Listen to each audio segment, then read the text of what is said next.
Before we get started, this video is sponsored by FaB Foundry, one of the first Flesh and Blood specialized game stores in the world, a pillar of the local FaB community in Portland, Oregon, a world tour organizer, and my personal favorite LGS. FaB Foundry is your one-stop shop for all things FaB related, whether that's singles, sealed product, playmats, sleeves, dice and tokens, especially featuring products from Metal FaB and Thai cards. FaB Foundry also offers a rewards program which you can use to get store credit back on all your purchases. So please go check out FaB Foundries, support our local community in Portland, and use our promo code FleshAndBad for a discount on your next singles order. Hey everyone, welcome back to more Flesh and Bad, and today we're going to be playing some more Jarl. So my list hasn't really changed very much. I think this is pretty much identical to probably what I played last time. I think the only thing that's been changing up is like the G-React package, but I've been liking this list a lot.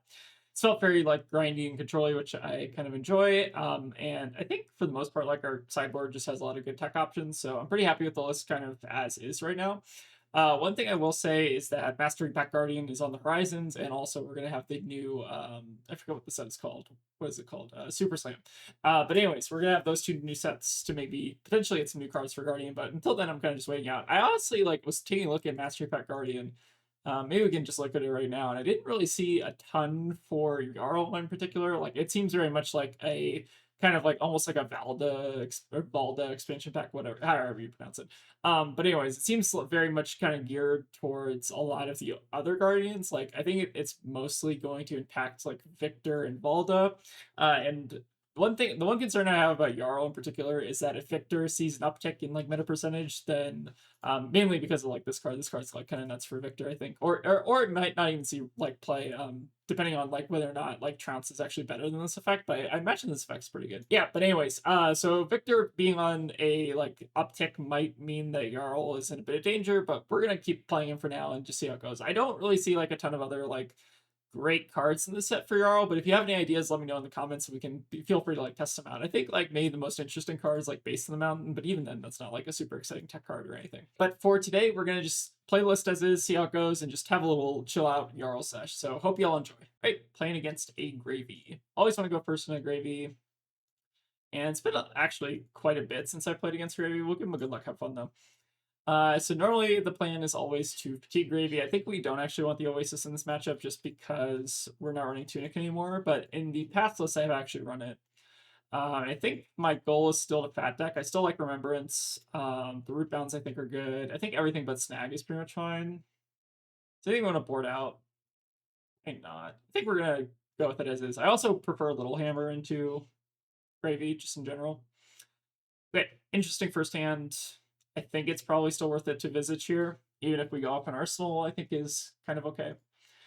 Getting the first crumble out on turn 0 is good, even if it's at the cost of an Arsenal, so I think this is a pretty reasonable ask. The only thing is our pitch stack is going to get awkward, so if we can figure out a way to shuffle before we get back to it in our pitch stack, that would be great, but if not, not the end of the world. Seems like our opponent is also fat decking in turn, which is kind of to be expected in this matchup. So the one thing is about this matchup is that even if Gravey is fat decking, very often they will fatigue long before we will. So we do have that going for us. I think that this play might actually be even a little bit better because we're not running Tunic. So we have like, the only reason I was running Tunic, I think, before is just for the off chance of running like, playing like a free Oasis is quite nice. But now that we're on Barkskin, getting that little extra bit of value off the Barkskin, I think, is going to help a lot in this matchup, actually. All right, seems like they're going to go for the Anka first. With a gold-baited hook to boot. Seems fine. There's actually kind of a nasty play we can do here where we can like Midas Touch into CNC with Dominate. Kind of like that play, which means I maybe want to try to force Stalagmite here, especially if it's on a yellow tipple. It's a little bit of an early Stalagmite, but I think that the math lines up here, and we might, if we get them to pitch like an extra card for like a chum or something, I think we're in pretty good shape. So I'm hoping this Frostbite is at least a little bit annoying here. Like maybe they just play out the Anka instead of playing out the chum because we Frostbited there. So I think all in all, this is actually quite good for us.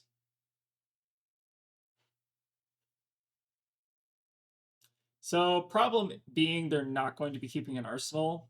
so that it does incentivize me to block a bit more. Like maybe we're just supposed to block and send Titan's Fist.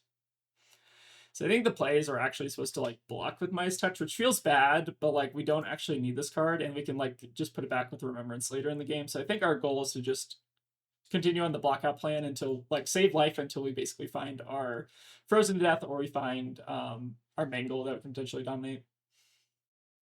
I think the plan is largely just going to be preserving life until we get to that point.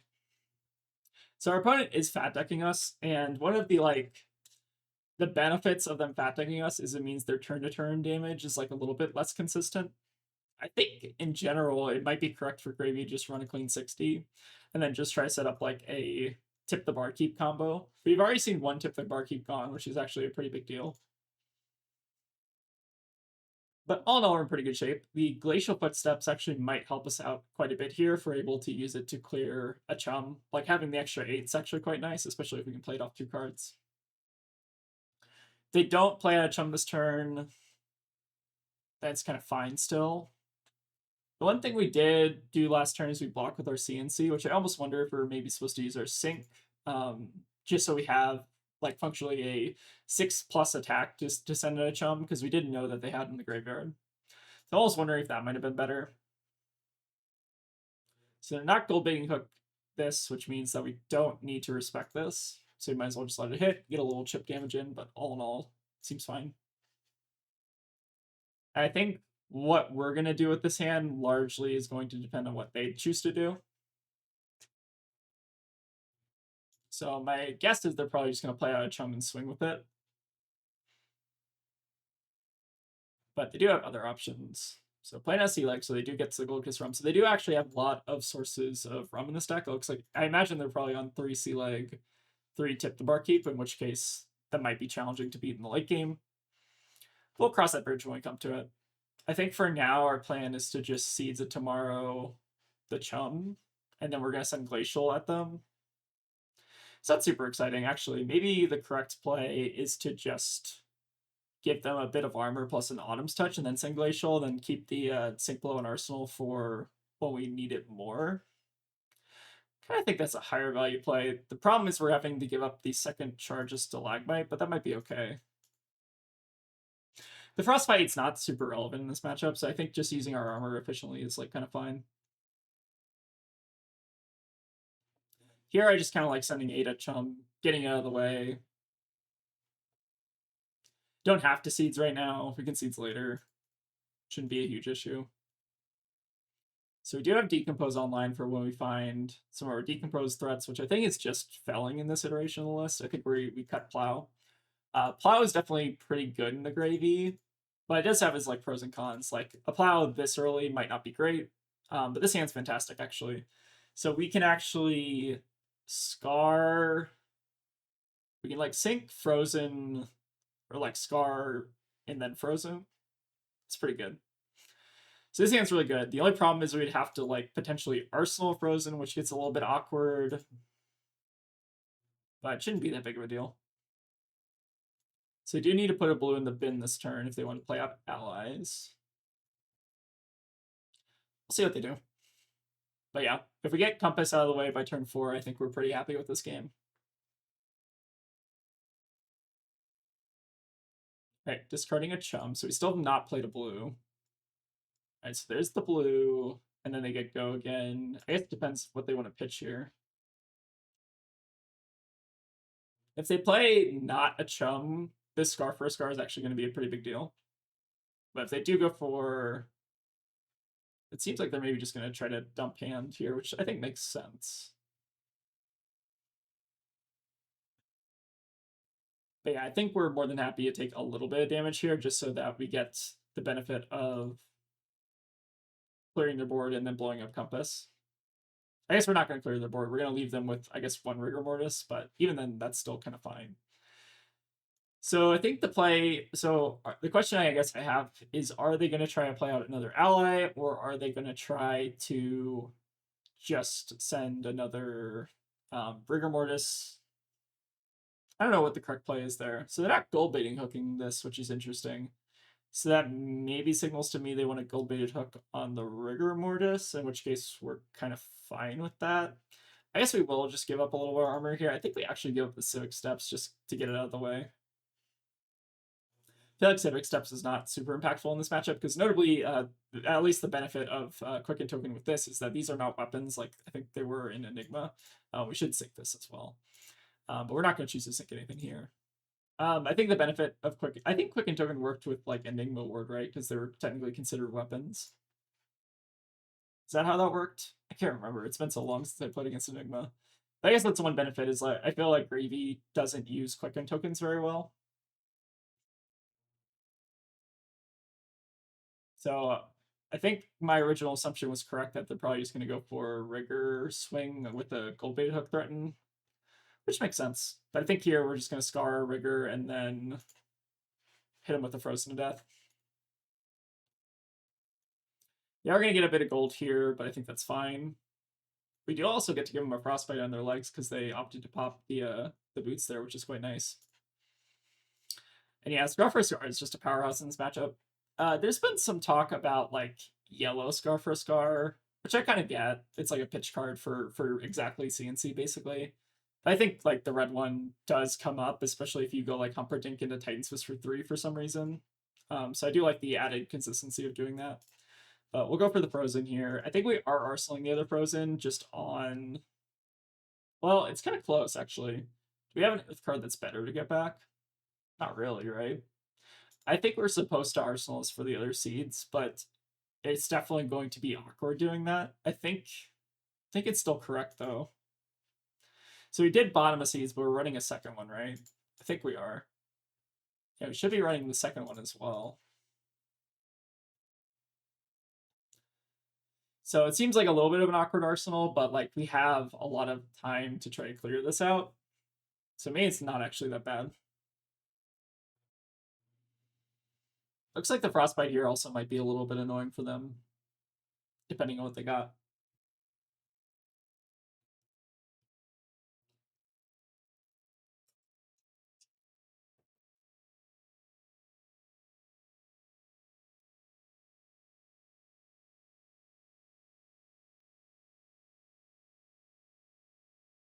We still got a decent number of allies in the bin.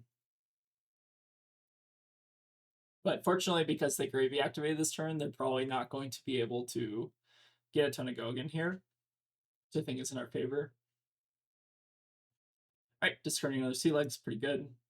So I think we are supposed to block out the gold here. I guess the question is with what? Probably just E-Strike. Seems fine. Worst case scenario here is they have like a Conqueror. Even then, that's like fine-ish. Definitely a little bit annoying. Could honestly just let our arsenal go. But that would give them a gold, which is annoying. So I guess the question is like, is our arsenal worth protecting here? Problem is they're not going to have an arsenal, so our Scar is like a little bit worse. I don't know. I almost feel like block here is correct.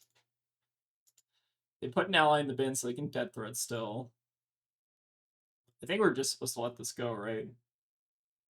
Yeah, I think we're letting it go. I think we just don't care about Frozen to Death enough to like try to throw our full hand plus armor in front of this. I think we will probably like block with CNC though. Assuming that they're gonna go for Dead Threads plus Trigger Mortis. It's all a pretty good turn cycle from them, but we have slowed them down pretty well.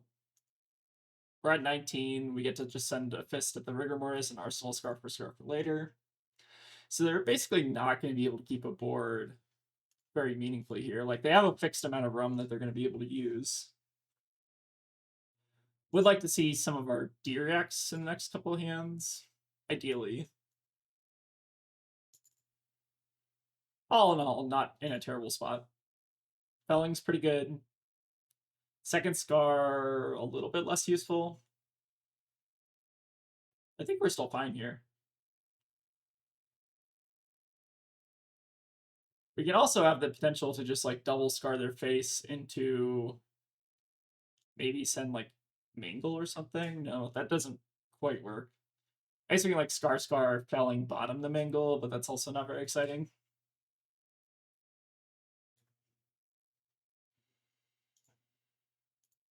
Alright, so they are on the full 3 sea legs. So this might be like a 9 tipple deck.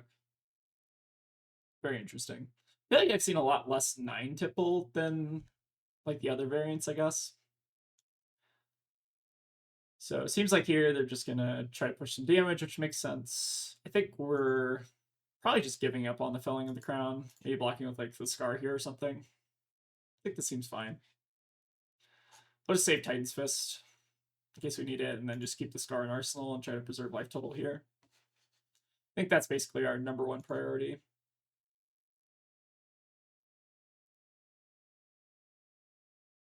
CNC is annoying, but fine.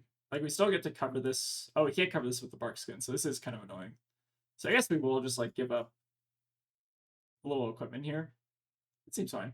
So one downside of, like, not having crown in this matchup in particular is that I do sometimes miss the block value plus, like, the immunity functionally from CNC. So we're expecting at least one more Conqueror and then 2 more CNCs in this matchup. But if we can just stave off the aggro, at some point they're going to have to start playing out allies, and then we're in pretty good shape.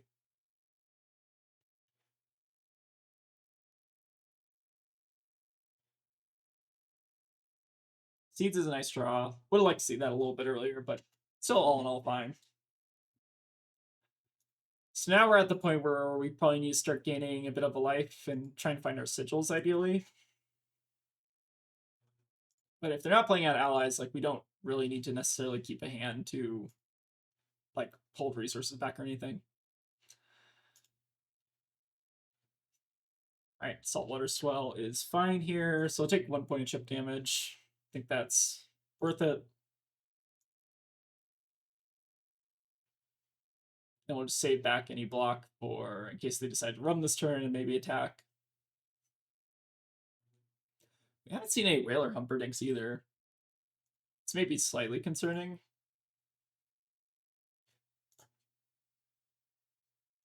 They've used a lot of their ways to make Gold Kiss from. Like, we have functionally 3 ways down. They pitched 1 way. So they are going to have like a finite amount of this to also deal with. Oh, they're just going to pass. Okay, sure. So in that case, we'll just go ahead and Scar for Scar at them. I'm actually felling them here. I kind of think that might be correct. It's a little awkward. No, I think the safer line is probably to just fruits and then send crumble. Yeah, it seems like they're basically just not going to commit resources to this, which makes sense, I think. We'll go ahead and fruits, gain a little bit of life. I think I was actually supposed to keep the crumble over the seeds there. It's a little bit of a mistake on my part. I think we're supposed to pitch the seeds for later because we already have a D-React in our arsenal that we want to play. But we might just be using this for pitch here, so it's maybe not the end of the world. All right, more swells. There's a lot of saltwater swells. I feel like this card has fallen out of favor recently with Gravey, just because of like the consistency issues that it sometimes adds. I think we're just blocking with the E-Strike and planning on keeping the felling here, though. I guess we don't have to block, but preserving life total is always nice. We're pretty well insulated from the effects of like a Conqueror or CNCs here, so I think all in all we should be fine. Closing the chain for some reason. Are they just gonna like hard cast an ally here or something? Could be an option. I feel like their play here is going to be to just set up like a big run stack and try to kill us that way. So I think here we're just going to sink below.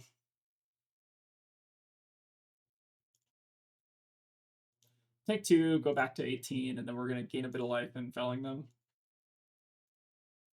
There is also maybe some merit to not playing the felling, but I think getting the first decompose online is pretty relevant, especially when we have a decent amount of earth in the bin already.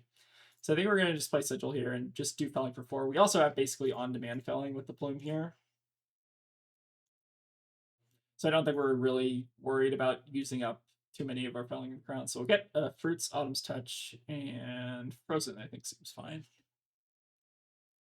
I feel like it's kind of interesting in terms of like decompose value, what you try to target. I think Imposing and Frozen are like normally your best targets for like non-attacks, and then you generally want to leave some number of like utility earth cards, just in case you want to like plume back a crumble for some reason or felling. I think decompose is a really interesting mechanic. I kind of just feel like it was maybe a little bit too easy to activate, at least for like Florian, Jarl, Verdance. I don't know. It seems like very free to basically play this card. I would like to see it maybe cost like 4, maybe like the cost is a little bit higher, just so it's a little bit more interesting. But maybe there was a reason that was not done that way. All right, let's come in with the tipple.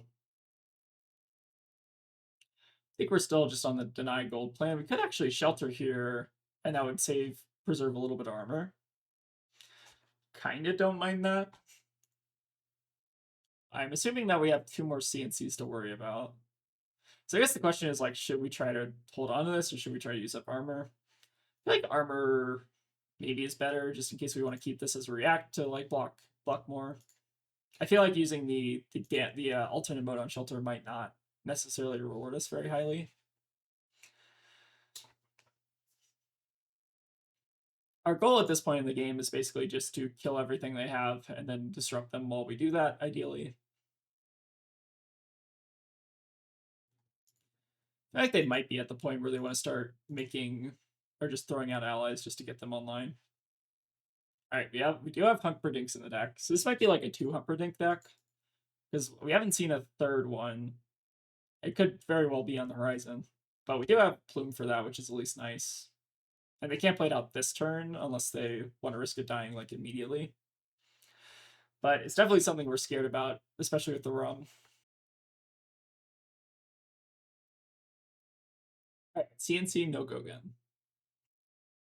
So I think we're actually going to be a little bit aggro here and maybe just try to send our own CNC. It would throw them off an arsenal, which I think is relevant, and then we get to keep shelter. So I think we're just taking 3 here.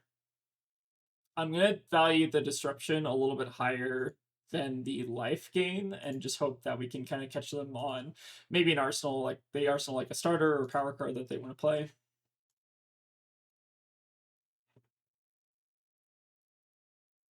I think throwing them off tempo is really good. And it's probably worth the 3 life, even though it kind of goes against our long-term game plan of block out everything they do and just whittle them down.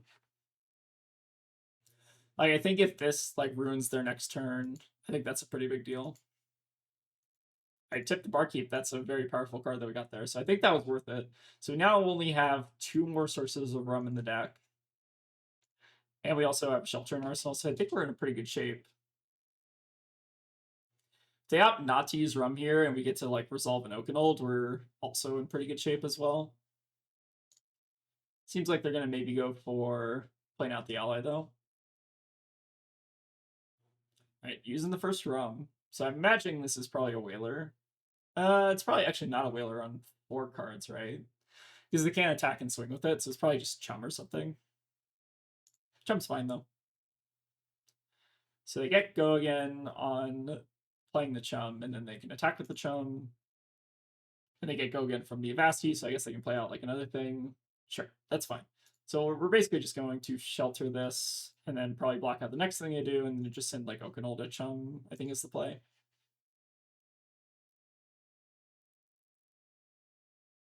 You do also have Barkskin in case they... Oh, they're not going to play out anything else. Interesting. So in this case, what do we want to do? Kind of like just Winter's Biting just to force some action here. I think that's correct. So let's go for the Winter's Bite and just try to like take them off resources. They discard an ally, that's like fine, right? We're basically taking out something of their hand that they can like tipple or whatever. So I think that's a pretty big deal. They will potentially get a resource up Dead Threads, but they have to like pay for something to do that. So all in all, I think we're fine with that. I think we're just going to use Oakenold here as a way to clear chum. So I guess the question is, do we want to keep the CLF or do we want to keep the Everbloom life? Which is better upside? I feel like maybe we're supposed to just Everbloom. Like, why not just Everbloom now, I guess is the question. We do have 2 more sigils, I guess. So maybe keeping the arsenal is relevant for seeds and also I guess we don't have to worry about seeds though because we haven't shuffled, right? So I think the play is actually to Everbloom first, and then we can open. Let's buy back, I guess, a Scar or an E-Strike. I guess E-Strike is better upside at this point in the game because we don't have to like multi-clear allies. We can just like single clear allies. And I think we just send the Yokanol to the Chum here. I think the E-Strike has higher upside just because it's a 3-block, so it might like save us a little bit of damage in late game. So we only have 3 more left to worry about. We're still sitting at a pretty good life total. We still have Barkskin at the ready for when we draw a better card, or when we draw one of our decomposed cards. So they play out a Swell, which I guess we're going to end up mangling. So this is fine. Fatigue value still also looking really good. You have some allies we still need to work through, but I feel like we can pretty easily get through most of those. I think best case scenario is they slam a Dink here, or slam like a Chum or something. Sawbone's fine. So now the question is, are they going to play out another ally, or are they going to attack with this? So it seems like they're going to go for attacking. Sure. So Barkskin's still not incredibly useful. I feel like most likely they're just going to swing with the Sawbones here, in which case we should just block with like Mangle, CLF, hold the Winter's Bite to kill Sawbones here. I think that's the play. Sure, seems good. I guess there's also like a world where we take 8 and maybe we're supposed to deny the gold baited hook there. I think that makes sense. That might actually be better than what we did. I guess maybe they're still not incentivized to like gold bait hook this in case there's like a risk that I can clear it. So I think our play here is we're going to keep the E-Strike, take 6, and then now they're out of Gold Kiss Rum, which is pretty big. We're still holding on to some resources here. We still have a lot of like D-Reacts and defensive value in the deck. So like even though our life total is dwindling pretty badly here, I think we still have a lot of defensive value. So I'm not too worried. I do think it's a little bit of concern if we drop any lower though. The E-Strike's a pretty good insulator against like them slamming a Dink and us not having an answer though. This is one of the matchups I think I do in general miss Crown of Providence into. I feel like I just feel a lot safer against like, especially this style of Gravey that's running more like disruptive attacks. Whereas against like I think a more like a Gravey that's running like less disruption, I think that the Plume maybe is a little bit better. Not sure on that though. So they can't slam a Dink here, but they don't have the rum to swing with it. So we should be in pretty good shape. We still have 1 Sloop left to worry about and 1 CNC left to worry about. But them getting the action points is really the biggest barrier for them here. Yep, that's a really good target to clear.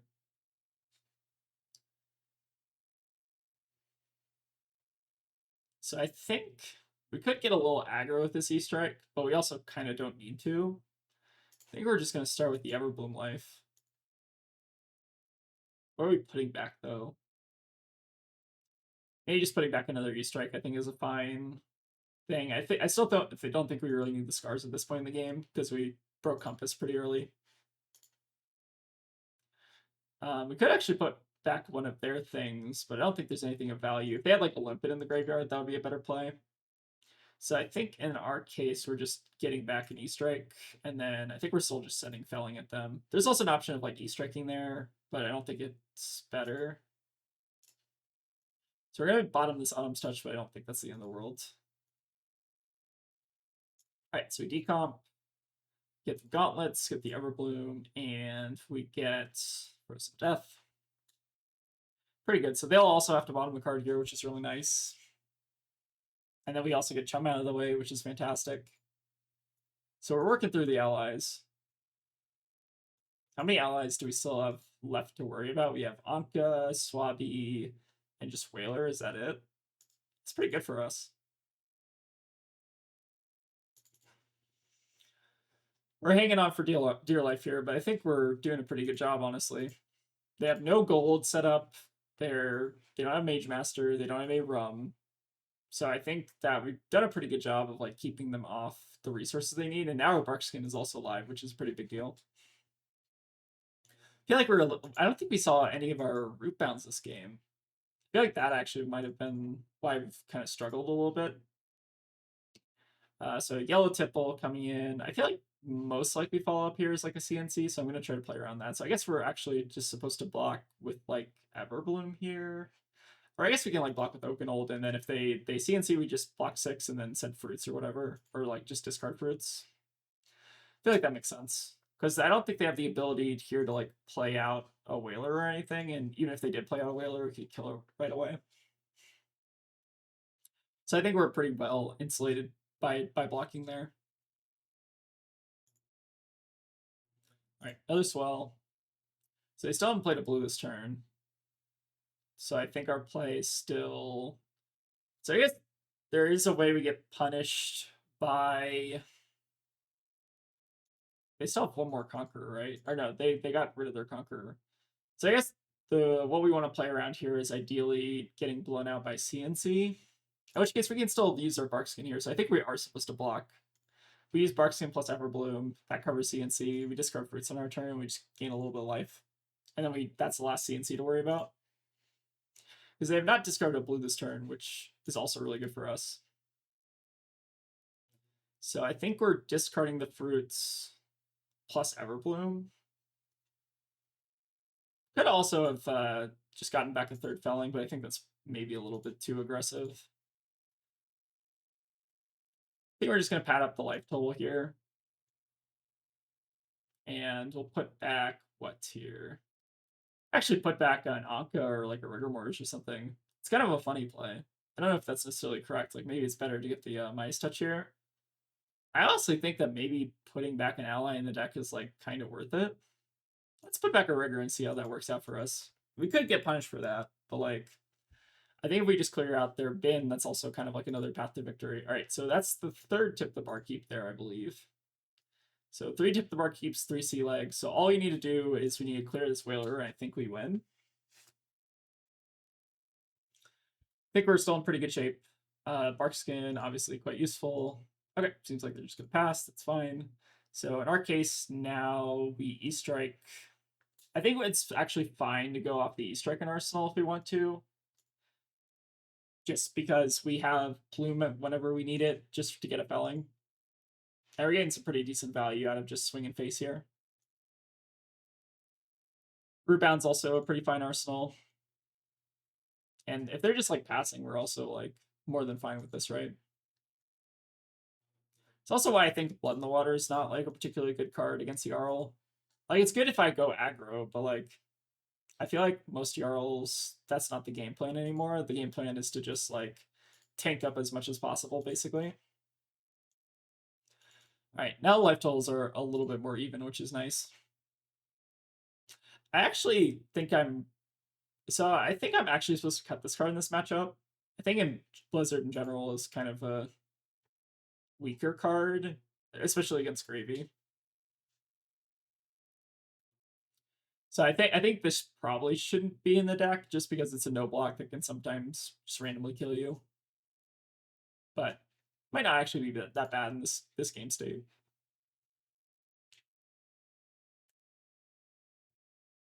Worst case scenario, we can also just sink it to get rid of it. Oh, more than likely, we're probably just going to use it as blue pitch. All right, coming in with Swabby, so they've used a Rum. We have one more sea legs to worry about, and then we're in the clear for Rum. If they're just doing this to play out a Swabby, I think we're in pretty good shape. So is there any world where they can play out a Humperdinck here? I feel like the answer is no. In which case, should we just Blizzard and see what happens? Because, or I guess this doesn't even have Gogan, right? So we're fine with this. So we don't even need to Blizzard this.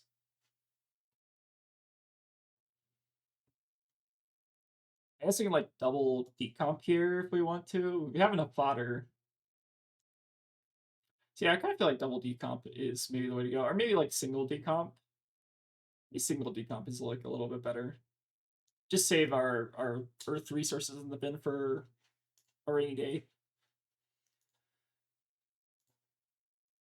Decomp, so we'll get rid of fruits. I think one Everbloom, or one Felling, we'll do one Everbloom. And then I guess opposing is also fine.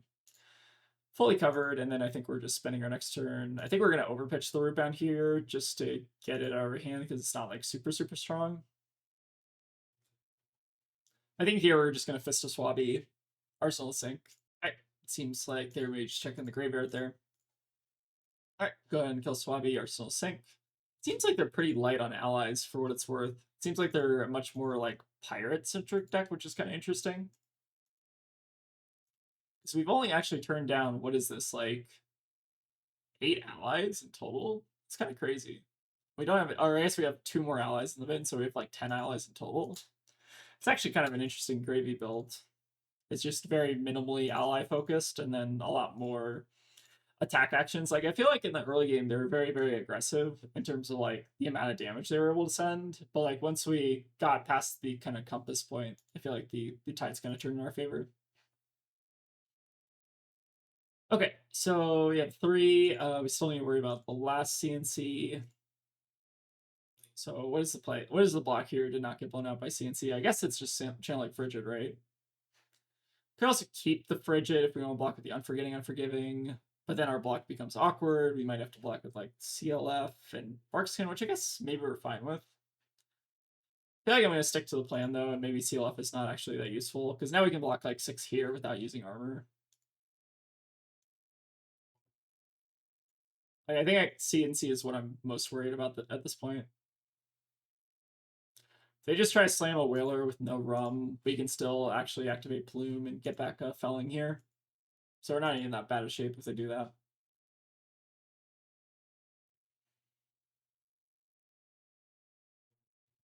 So what are we remembrancing back if we do remembrance back anything? It's probably like 2 Fellings and an Oaken maybe or something like that. Maybe 2 Fellings. I think we're leaving 1 Felling just so we have it for Plume, but I guess the third target, that's kind of like the more interesting question. So remembrance. I think we're actually going to IP with the Unforgetting, Unforgiving, just so we have the extra block value in hand. So I think we're actually going to get. Maybe it's the Midas Touch at this point in the game. Yeah, I think Midas Touch is probably correct. So we'll get back the Midas Touch, and then I think we're just fisting the Anka. I think we're going to IP with the Unforgetting, Unforgiving.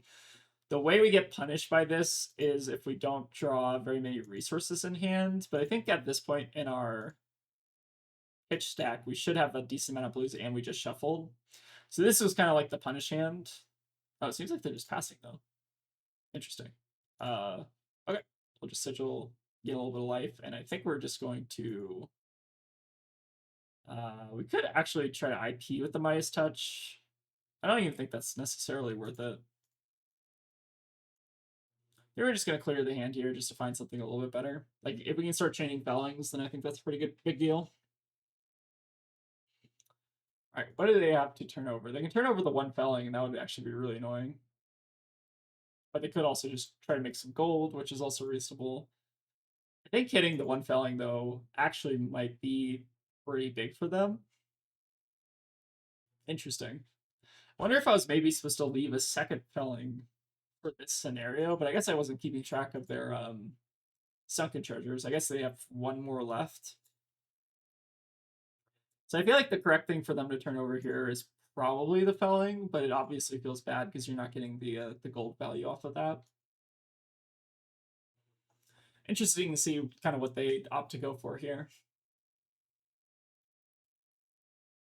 Training down a Mangle. Interesting. I don't know if that's what I would have picked, especially with Plume. Like, Mangle basically is do nothing compared to Felling. Very interesting. Yeah. It's a pretty good hand in case they try to slam a dink, though. So the last Gold Kiss run we really only have to worry about is the Sea Legs. It seems like they're maybe just passing here. We could get a little aggro with the Plume if we really wanted to. Maybe it's not entirely necessary.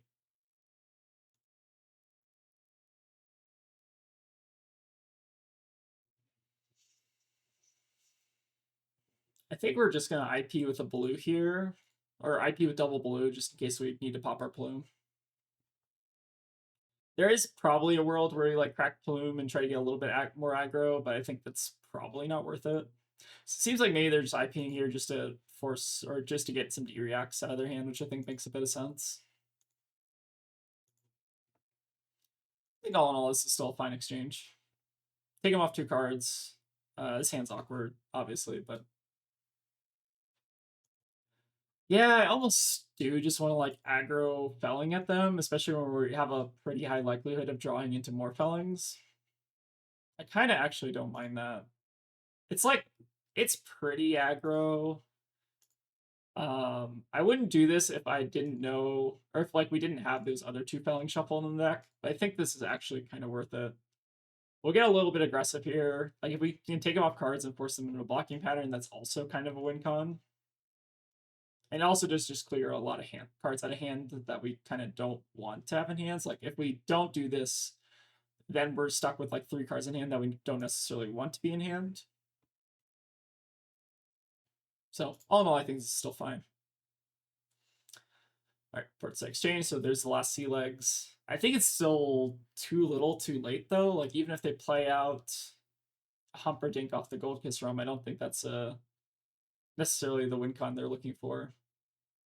So now we get to, I think we're just IPing with the Glacial, overpitching the Rootbound, I think is the play. Still have 1 more CNC left to worry about, which fortunately Barkskin does let us cover pretty efficiently.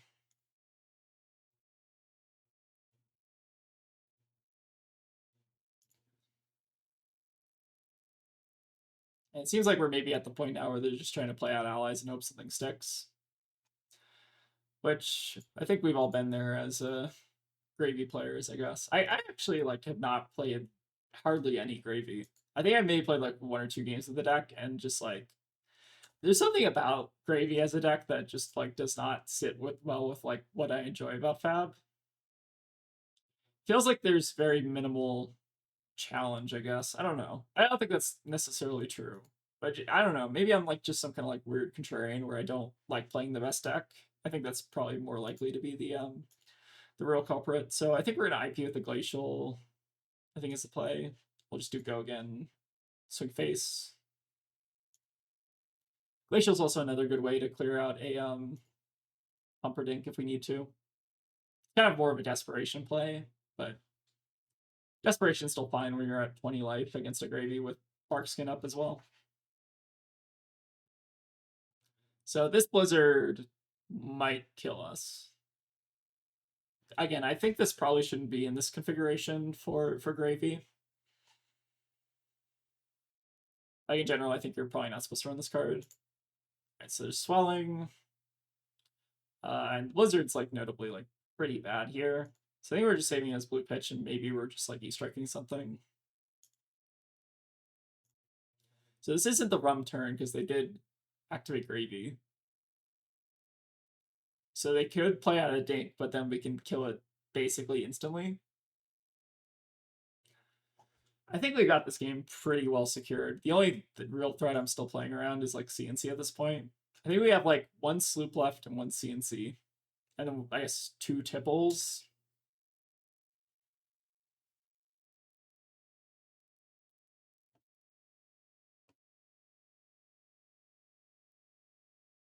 So I think I'm actually supposed to IP with the I think I'm IPing with the E-strike here. We're just gonna play out CLF just to like slow them down, make sure they can't play out Humperdinck at this point in the game.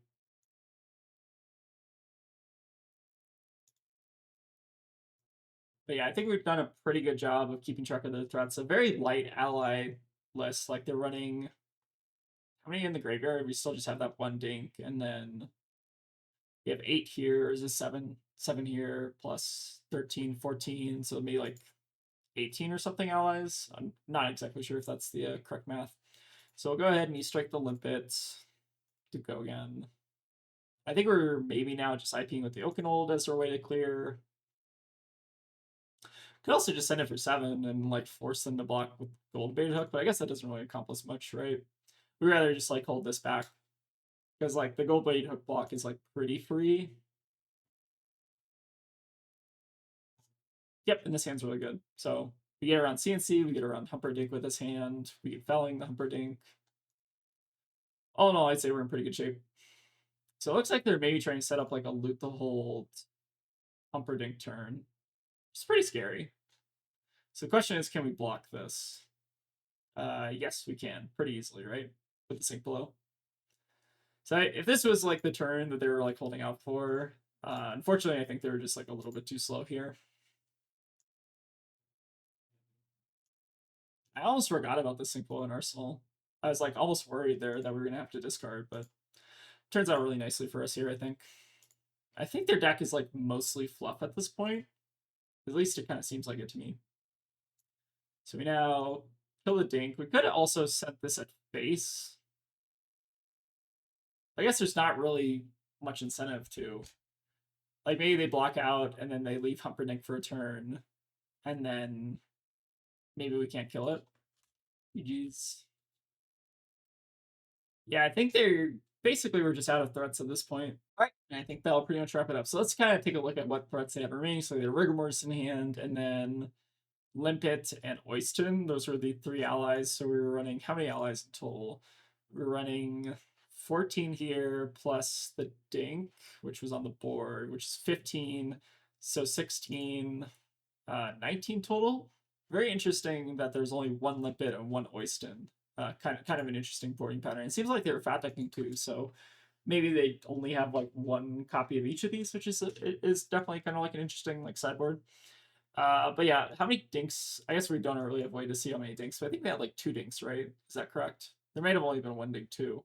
Definitely a pretty interesting Gravey build. I think they're a little bit more focused on the attack action stuff, like running swells and instead of like the whole tipple. Are they on 9 tipple? I guess is a good question.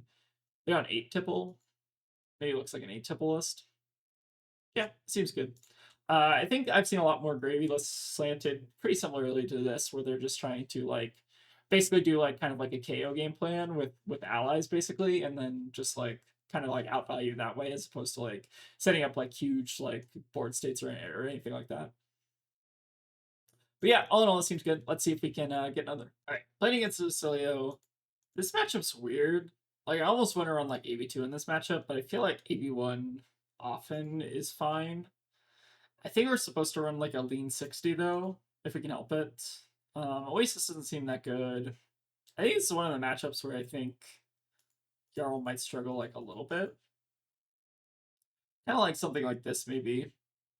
Seems relatively fine. I think Oasis is a maybe an interesting decision, but Oasis gets like significantly worse without Tunic. So I think I'm gonna run 60 like this and just try to basically kind of be a bit more disruptive towards them. I think that's gonna be the plan. I think there is maybe some merit to running the 2 Oasis, but they're not super great against Oscilio. Maybe the Seeds is like pretty okay though. Maybe run like Seeds over E-Strike or something. I could see that being correct. Not sure if that changed like actually affected the deck there. So I think all right, Jarl players, you're gonna have to tell me how you play this matchup. But I normally just do AB1 and just try to kind of pseudo race them a little bit, like not full on race because normally they're like winning the race, but basically I'm just trying to like keep them off of like the 5-card Oscilio hand. This is one of the downsides of only running 1 AB though, is that they get to play Burn Bear. So I think if they're playing Burn Bear, what are we pitching here? This will pitch the Mangle. Burn Bear is one of the nastier cards. I almost feel like that's why you maybe want to just run like AB2, maybe with like the Gauntlets or something. Maybe with like the Barkskin or whatever. I think we're gonna pitch. It's either the Mangle or the Sink Below. I kind of like keeping the Sink Below for Arsenal though. Switch the Mangle and see how that goes. We do at least get to gain back a little bit of life here, so it's not as devastating. But Burn Bear is still a pretty brutal card against Jarl. So yeah, that's almost one of the reasons why I was thinking like maybe you're supposed to actually run like AB2 at least into Oscilio. I'm not sure if that's correct though, because I think a lot of Oscilios what they're trying to do is they're just trying to like basically big spell you until they chip you down and then eventually combo you.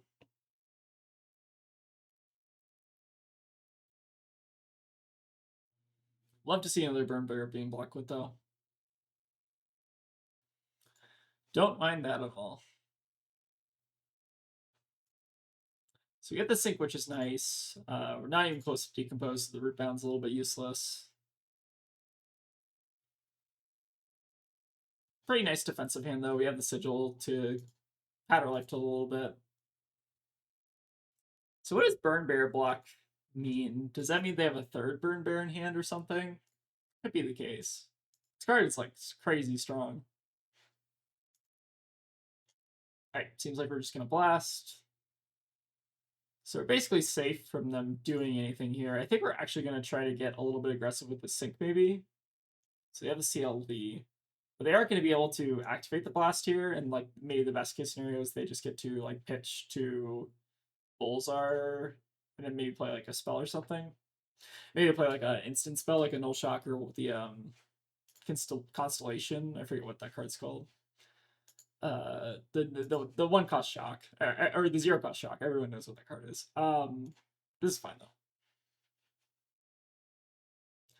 Volzar pitching Gone in the Flash is terrifying. So that means that they probably have another Gone in the Flash in Arsenal. I feel like that's the only world where this makes sense, right? So that's spooky.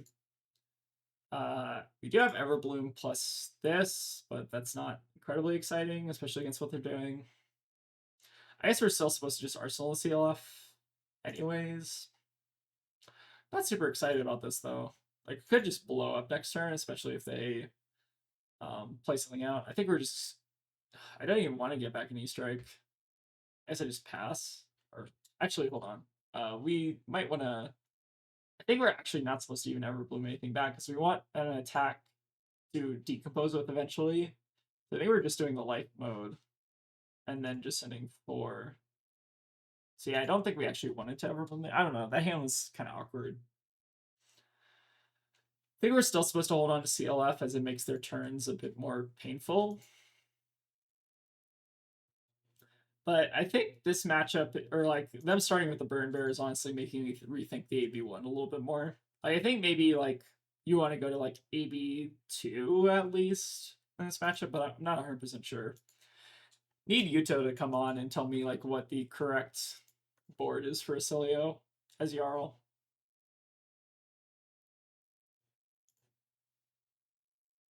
All right, we're just starting with a current funnel. Weird. So what does this mean? They have like Blink or something? Do we care about Blink? I feel like I'm just supposed to like seeds this. Maybe like unforgiving this? I don't know. It's like so weak. I guess I'm confused like what the follow-up is. So if it's blank, I guess I'm fine with this block. If it's not blank, then it gets a little bit more suspect. Right, so what's the blink? Interesting. Do have seeds for a nice little bit of coverage though. If they try to go for spell or something here.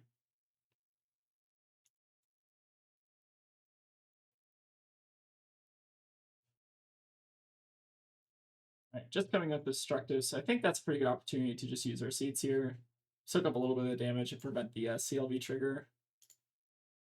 So pay 0. Seems good. The question I have is, are we supposed to send 4 at them, or are we supposed to gain 2, which is better? So I already have Decompose online. I guess the question is 2 life for us better than 4 damage for them? I feel like 4 damage at them might just be marginally better. If we didn't have 2 Earth cards in the bin, I would say that that gets a little bit worse. They're discarding the Sigil themselves here. Interesting. Yeah, Oscilio is one of those decks I think I need to play a little bit more. I did enjoy when I was playing it. I don't know. It just felt like so fragile. Like just very, very glass cannon-y. Like if your opponent just has all the disruption in the world, it feels very hard to win. I mean, that's why I'm not super drawn to it, I guess. But against like slower decks, I do enjoy that like Oscilio just kind of like stomps on like Verdant, Florian. Like I think he's got like a lot of interesting matchup spreads. And from what I can tell, from what I've like gathered about Oscilio, for a lot of like the assassin matchups that are a bit more disruptive, you can kind of just like skill gap that matchup. Um, so that does make him like a little bit more interesting of a hero than like Aurora, for instance, or anything like that. Consigned to Cosmos. That's what I thought. For some reason, I thought it was Constellation. I guess his name is Constella. Okay, so Consigned to Cosmos. Lots of C's in this deck. So they're just going to be dealing a little bit of damage. That's fine. So they didn't Fulzar this, which means they have a spell to follow up. In which case, we just let this happen, I think.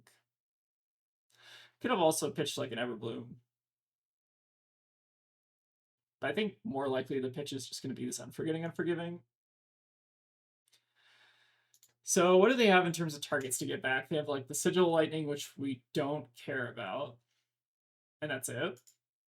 So we just don't care about this because they already have the embodiment, right? So we don't even mind them.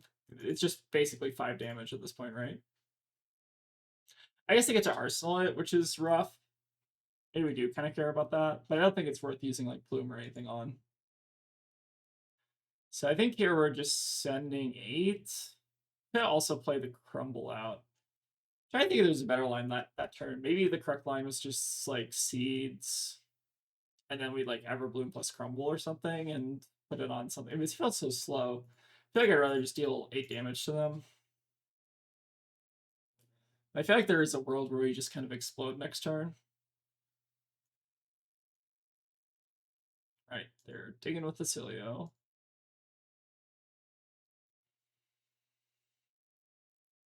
Fortunately, they don't have any sigils set up, so I'm a little bit more comfortable kind of attacking into them. Like, if they bounce the sigil conductivity with Flash of Brilliance, I don't think I really care. I think this matchup is one of the ones that this version of Jarl kind of struggles into, because you're a lot less disruptive, and if you can't, like, clear their armor early, then it gets a lot worse for you. But they are going to keep a 5-card hand here, which could be quite scary.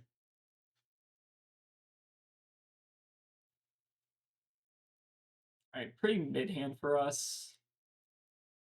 I think we're just going to go for the Sink Below here, and then maybe try to, like, disrupt them with the CNC in our turn.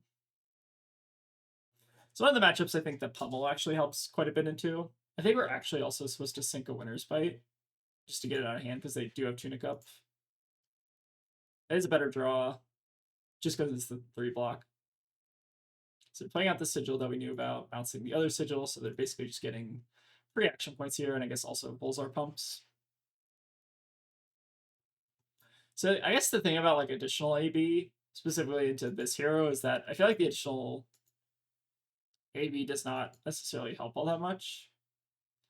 I think we're supposed to be incentivized towards blocking out here, like probably blocking with CLF and trying to keep this 3-card hand. I think we're supposed to also try to deny CLV triggers if possible. So I'm leaning a little bit more into blocking here. But if they have a pretty big like arcane spell on the end of this, it's going to be a pretty painful turn for us, I think. All right, another blast. Almost wonder if giving Stalagmite here would be annoying. They do have Tunic up, so it doesn't really stop much here. Like, we just play a 0-cost spell anyways. But it would pull Tunic counter, which would mean that maybe we keep them off of comboing us on a later turn. So I actually could see the Stalagmite block being correct here. Let's lean towards preserving the life total a little bit. I feel like this kind of makes sense because they want to like maybe play out Sigil, play out 0-cost spell, as at least the line I Superman. If we take a Tunic counter from them, I think that's maybe worth it. So pitch here. Oh, interesting. They didn't even have a spell in hand. Huh. A little bit confused. I was almost certainly expecting just like any spell here, but maybe they just didn't draw it. They have seen 3 etching for what it's worth, so maybe they're just having a little bit of bad Oscilio variance. They bounce the blast, targeting Sigil. Maybe they're gonna fish off Oscilio or something.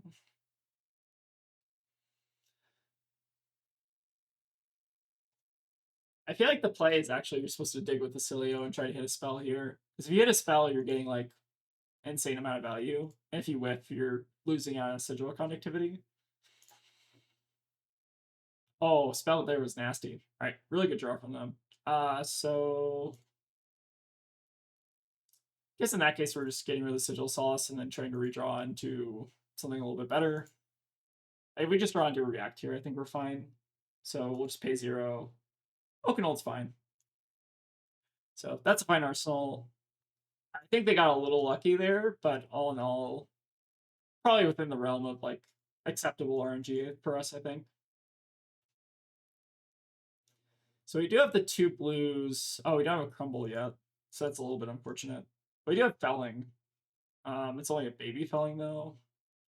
Oh, and they're playing out 2 spells. Yeah, this is getting a little dicey. Yep, and their destructive is good. So that's unfortunate. We lose our Oakenold, but I guess we just get to refresh our Oakenold anyways. I guess we can't really complain too much about just being dealt 3 damage. It's still pretty painful.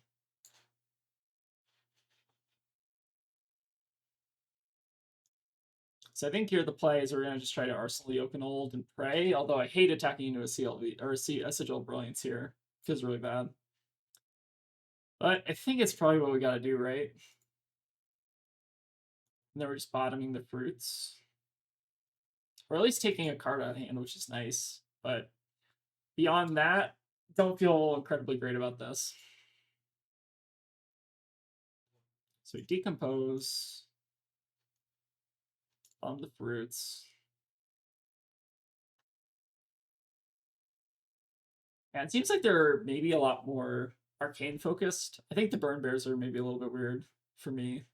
I don't know if I've seen a ton of Oscilio lists with burn bears. I feel like burn bear plus destructive is like a little bit more interesting. But it seems like they're maybe going to try to go for the pop-off turn here. Fortunately, we still have Stalagmite back to maybe force another resource out of them. So I'd say all in all, we're not in terrible shape. We take a card out of their hand. They have a 5 card going on a flash turn. And maybe this Stalagmite takes another card out of them. So I don't think we're in terrible shape. But we're probably not still looking very good. So, oh, replaying out the Sigil Brilliance. What does that mean? Means their hand's bad? Or maybe they just want to pump with bindings. Oh, they don't want to pump with bindings. Okay. So I don't know what that Sigil Brilliance play means. Like, normally you want to use Sigil Brilliance kind of as like a bounce target for Gone in a Flash. I feel like normally. But maybe they just didn't, they wanted to try to draw towards like a spell or something.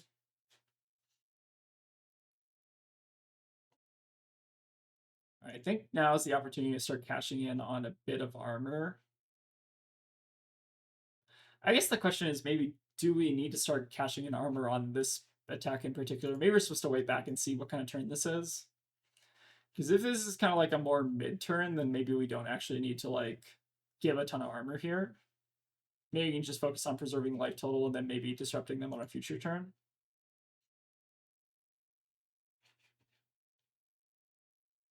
Alright, so they have the Somersault for the blast. Fortunately, it's only on a yellow blast.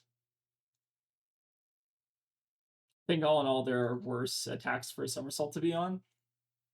Like maybe like a red one, for instance. Alright, so replaying out the Sigil Conductivity. Assume we're just overdue for another big spell here, like a Mind Warp or something. I think we're also not supposed to get greedy and just block with the CNC here. Like, I don't imagine there's any world where we're keeping multiple cards in hand.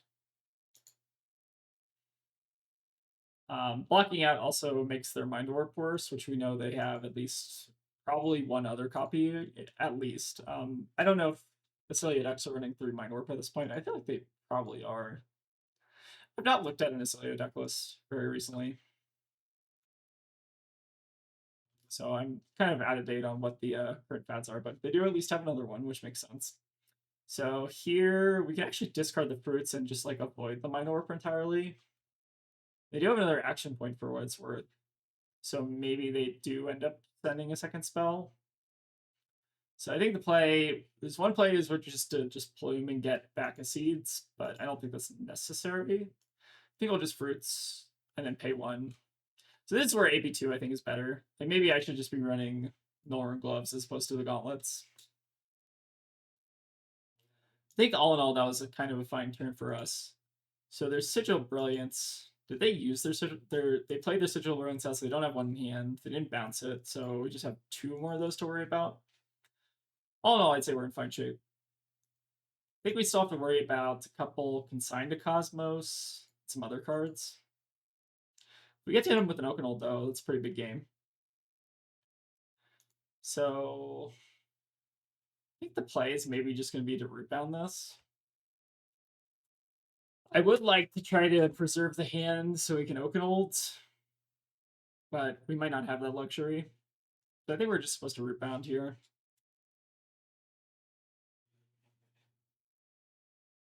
They end up having a really sick Sigil Brilliance turn. This could get awkward.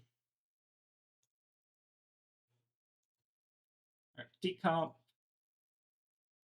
And we want to make sure we're being maybe actually trying to cash in some armor sometime soon. All right, so they're gonna bounce the blast, bounce the sigil, draw a card.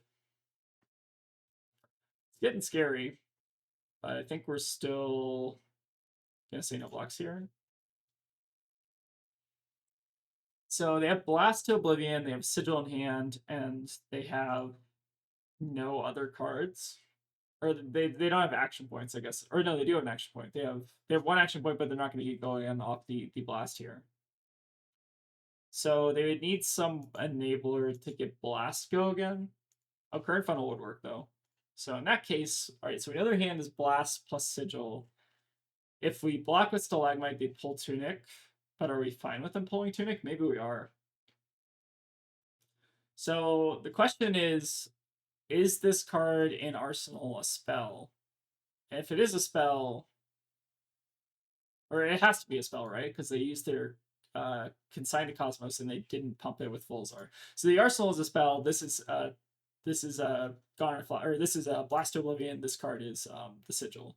So in that case, they're gonna set up that.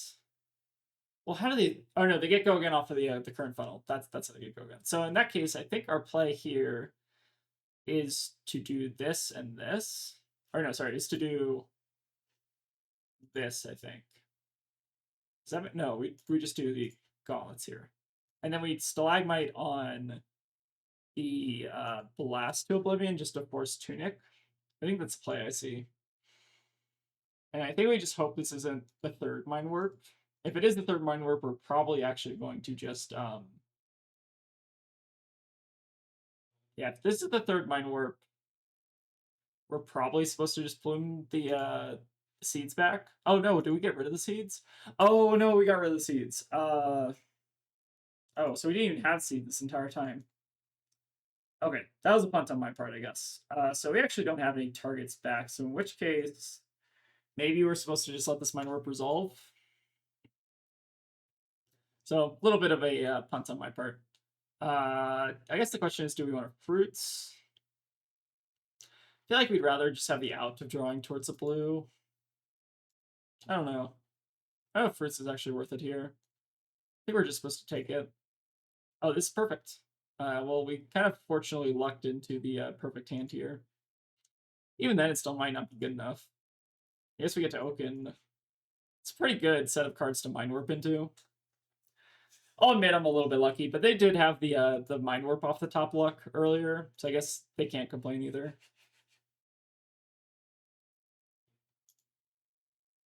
Yeah, I think in this matchup, the way I'm supposed to actually board is I'm supposed to bring in the Northern Glove, just because I think that what Oscilios are leaning towards doing is just big spelling you.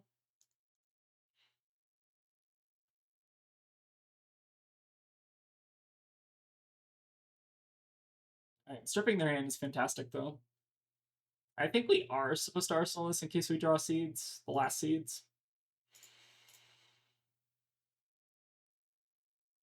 I feel like the Oasises also would have been really good in this matchup, just because I think the Oscilio strategy now is just to run as many spells as possible, like the like arcane damage spells, as opposed to like doing the attack stuff. It's really interesting though, because they pitched that gun in a flash and then they haven't seen another one yet, but they saw like all 6 copies of Blast. Six Blast is also a lot of fun, by the way. Blast Oblivion, I think, is just one of probably my favorite card out of Rosetta. I think the play patterns of it are kind of interesting. It's just very powerful. So I think here we're supposed to shelter. Not full Zaring, so I guess the shelter actually does provide a pretty decent amount of value.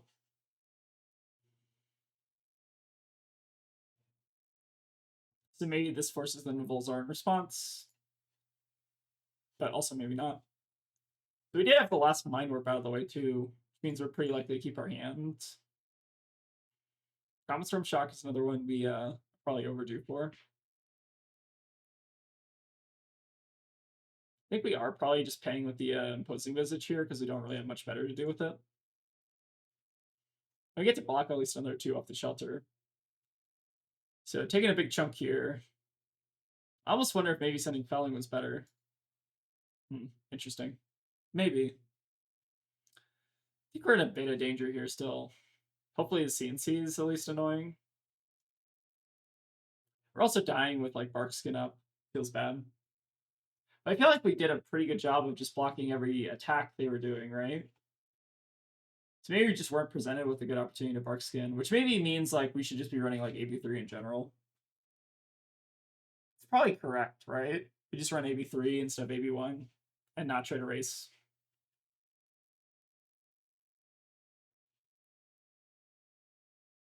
We can take them up an Arsenal here, take 2 cards out of them. I think we're happy with both of those. Not having the seeds was also painful that one turn. That was just me completely blanking.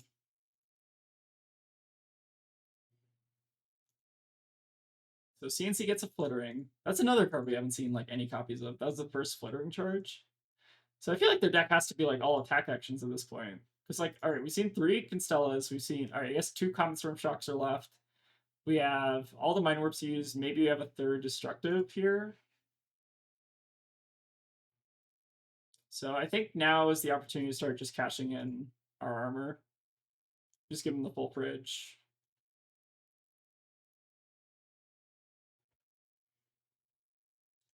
The Comet Storm Shocks are going to be painful, I think, but I think that's like the last big spell they have to play against us. And if we get like double Winter's Bite or something into them, or like Winter's Bite into like Mangle, we're probably in pretty decent shape. Maybe we're actually supposed to not block with the gauntlets in that case. I don't know. All right, so they're going for their Gauntlet in a flash turn now. Such a weird board state to be in.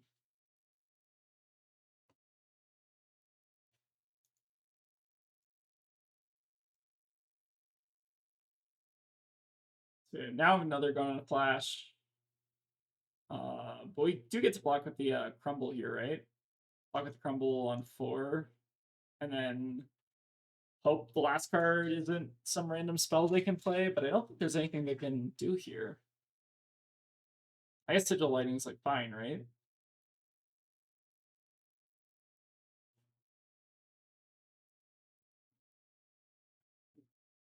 Yeah, super interesting game. So now we have to block 5 here. Feels bad, but then I guess we get to Winter's Bite, which is nice. So yeah, all in all, this isn't terrible for us. And then there's CLV goes away, but they do get a Sigil of Brilliance. I think we're still in bad shape here. I guess we did technically get to use most of our armor this game, which is nice. So now you get to Winter's Bite. I think the play is we just want to AB3. I think that's the learning from this game, is that I think maybe like having the block is not actually that good into the way the Oscilios are boarding into us. So I think we definitely want the Heart of Ice and then Olrune, and then Plume obviously is a bit awkward. Could also be that we just want maybe like AB2 with like Heart of Ice plus Null Rune, and then get rid of the or keep the arm slot just so we can like dominate a Mangle. I think we actually. All right, so we do have the 1 seeds left in the deck. So I guess the question is, are we supposed to play the Crumble just to give them a second Frostbite? Is that worth it? I think the second Frostbite does not actually add very much, and I'd rather keep the Arsenal in case Seed saves us somehow. Yeah, but I think I need to go back earlier in the game and see if banishing that seeds was kind of like the difference maker for this game. Very well could have been. Because now we might just be dying to arcane damage that we could have otherwise prevented. I think we boarded this wrong. I think this at least makes me kind of like question our Oscilio board, which is good. I think I don't really think about this matchup very much, mainly because I don't know if he's necessarily. I guess he's like a pretty real deck at this point, right? But I don't know. He's not like a meta deck by any stretch of the imagination. All right, getting rid of a Comet Storm Shock. Do you want to try to find something better than a Comet Storm? Maybe they just had reds in hand or something. That I guess makes sense by the Sigil pitch. So we have one more Comet Storm Shock to worry about, and then we're kind of in the clear.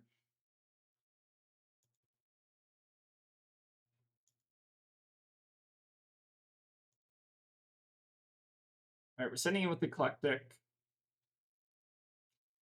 I guess we can Blizzard this just to give them a Frostbite, which then hoses the card in hand before this resolves. I think that's actually the play, right? They might have messed up here by not keeping the Comet Storm.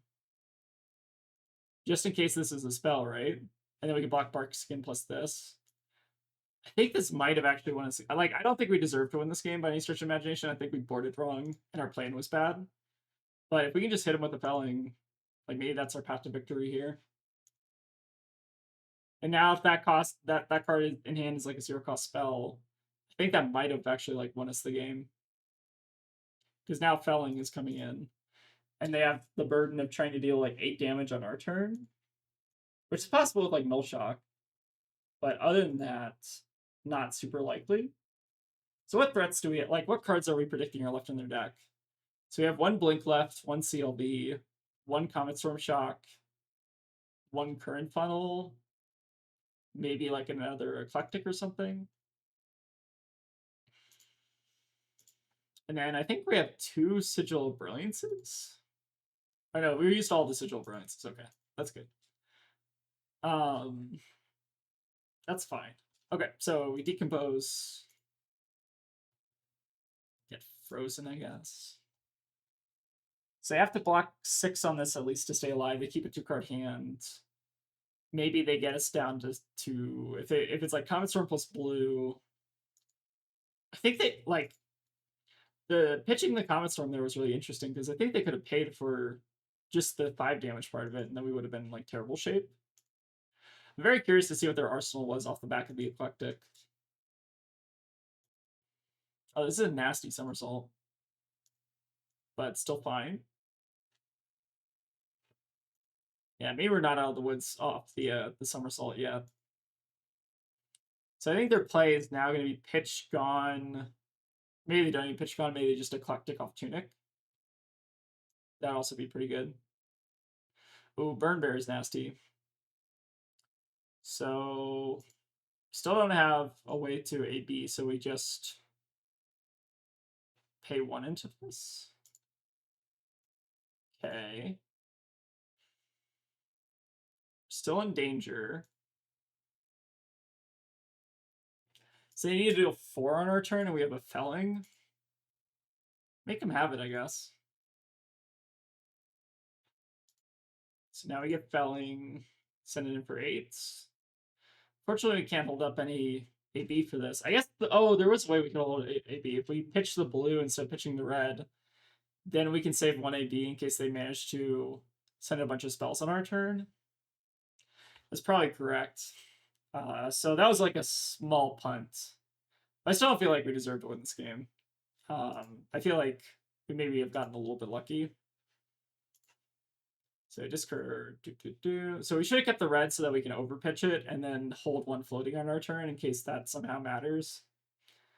Because I think we still have one Comet Storm potentially. And that could kill us.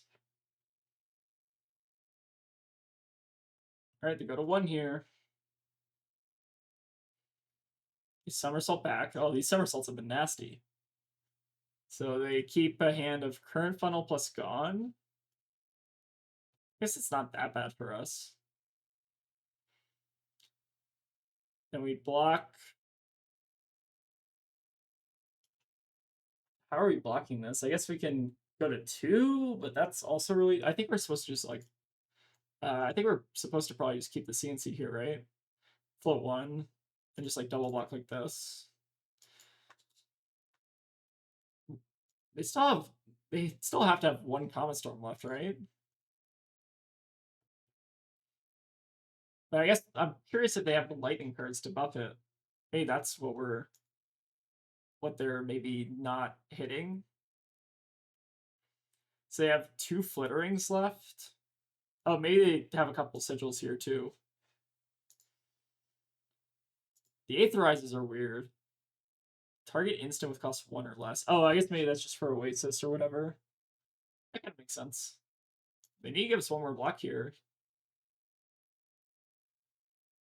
Oh, wow, what a game. I don't think... Okay, so first of all, I think we boarded wrong. I don't think we deserve this game.